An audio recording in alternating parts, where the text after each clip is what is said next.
د کندز امنیه قومندانۍ چارواکي وایي د امنیه قومندانۍ اړوند د درېیمې حوزې امنیتي پولیسو لخوا د دې ولایت په مرکز کې 2 تنه د نغدي پیسو د غلا په تور نیول شوي دي. دوی زیاتوي دغه کسانو تېره ورځ د ښار له یوه اوسېدونکي څخه 152,000 افغانۍ غلا کړې وې او د امنیتي پولیسو له لورې له غلا شویو پیسو او د چرسو په نامه له یوه اندازه نشه یي توکو سره بالفعل ونیول شول.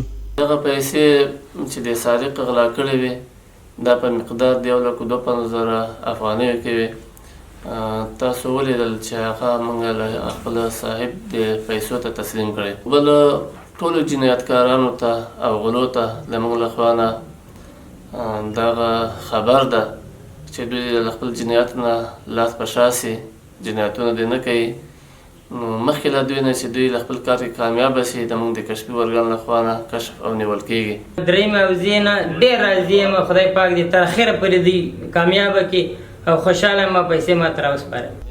د کندز امنیه قومنداني په داسې حال کې د غلا په تور د 2 تنو د نیول کېدو خبر ورکوي چې څو ورځې وړاندې هم د امنیتي پولیسو لخوا د ښار اړوند سیمو کې یو شمېر نور مجرمین د نشه یي توکو د پیر او پلور په تور نیول شوي وو.